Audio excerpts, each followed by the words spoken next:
Peluang Liverpool untuk rebut puncak klasemen gagal total.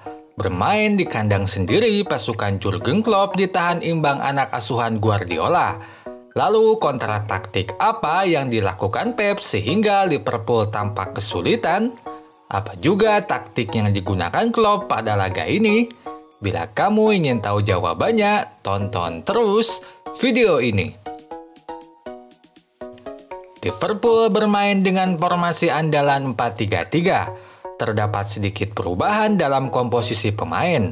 Kini Milner bermain sebagai bek kanan, Curtis Jones bermain di tengah, dan false nine diisi oleh Diogo Jota. Sama dengan Liverpool, City pun bermain dengan 4-3-3. Dari komposisi pemain tak banyak perubahan. Diaz masih diduetkan dengan Aymeric Laporte di jantung pertahanan. Di depan, Grealish dan Foden masih menjadi pilihan utama Pep. Di babak pertama, kedua tim gagal mencetak gol. Meskipun begitu, City lebih mampu mengembangkan permainan dibandingkan Liverpool. Pada babak pertama ini, City unggul dengan 54% penguasaan bola berbanding 46% milik Liverpool. Selain itu, tendangan pun sama. City unggul dengan 7 kali berbanding 1 kali milik Liverpool. Lalu, apa penyebab mandeknya Liverpool? Penyebabnya adalah permainan taktis yang dipilih Klopp. Di sepanjang babak pertama, dibanding membuild up serangan secara bertahap, Liverpool lebih dominan melakukan umpan-umpan jauh ke depan.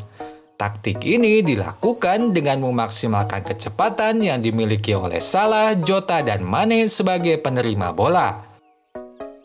Namun sayang, pilihan taktik ini sudah diantisipasi oleh Pep.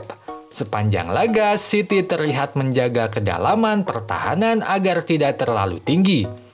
Akibatnya, jarak bek dan kiper pun tidak terlalu jauh.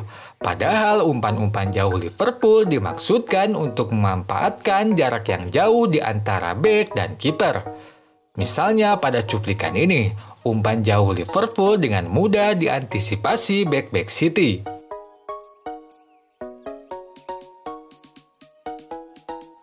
Selain itu, akurasi para sniper umpan pun menjadi persoalan Liverpool.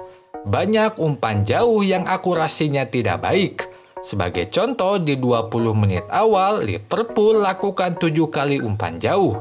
3 dari 7 umpan tersebut tidak akurat. Misalnya pada cuplikan ini, umpan jauh Liverpool malah diterima pemain City.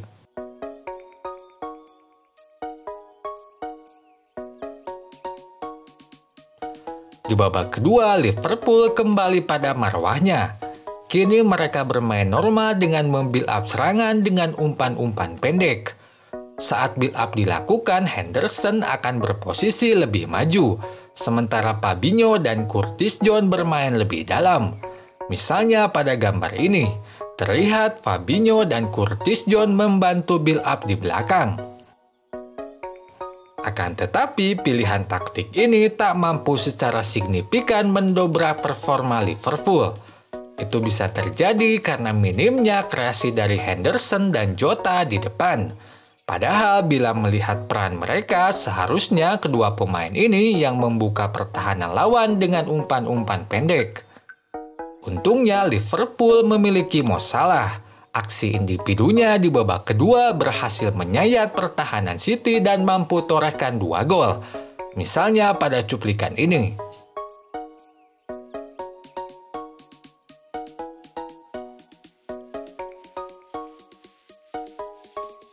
Pada laga ini, Pep mencoba bermain melebar. Itu bisa terlihat dari ditempatkannya Grealish di tengah dan Foden di sayap kiri. Biasanya Grealish disimpan di kiri agar bisa melakukan cut inside ke kotak penalti. Namun kini Foden yang berkaki kiri ditempatkan di posisi tersebut. Itu dilakukan agar Foden dan Jesus lebih banyak menyisir lapangan dan memberikan crossing. Implikasi taktik ini terlihat sepanjang laga.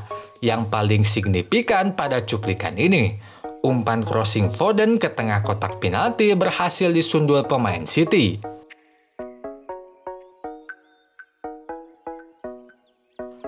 Tak hanya posisi pemain untuk memaksimalkan taktik pilihannya, Pep pun menginstruksikan pemainnya untuk bermain umpan-umpan jauh. Bahkan permainan umpan jauh Pep mampu menciptakan statistik yang unik. Biasanya bila tim kalah dalam jumlah umpan pendek, maka mereka akan unggul dalam jumlah umpan jauh. Tetapi pada laga ini hal tersebut tidak terjadi. Justru City dominan dalam kedua jumlah umpan tersebut. Umpan-umpan pendek City berjumlah 470 berbanding 449 milik Liverpool. Sementara untuk umpan jauh, City hasilkan 71 berbanding 56 milik Liverpool. Lalu ditujukan kemana umpan-umpan jauh City? Bila Liverpool bermain umpan jauh dari belakang ke depan, maka City dari satu sisi ke sisi lainnya, atau istilahnya bermain switch ball.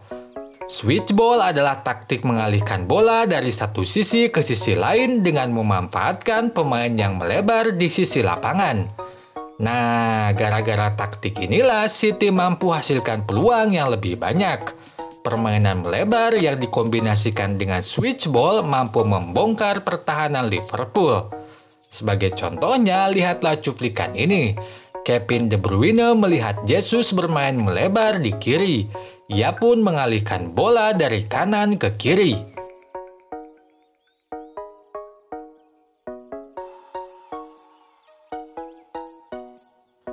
Beda dengan Liverpool, akurasi umpan-umpan jauh City jauh lebih akurat. Utamanya Cancelo, Walker, dan Kevin De Bruyne. Ketiganya mampu menjadi sniper umpan yang baik. Mereka mampu memberikan umpan-umpan jauh yang tepat sasaran. Keakuratan umpan mereka ini benar-benar menunjang taktik Pep yang memang bermain melebar dan switch ball. Sebagai contohnya, lihatlah cuplikan ini. Umpan switch ball yang dilakukan Cancelo begitu akurat.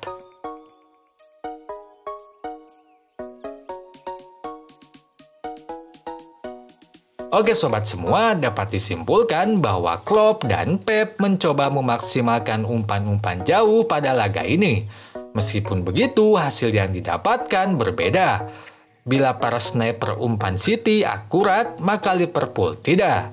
Akibatnya, Klopp pun harus mengubah taktiknya secara signifikan di babak kedua.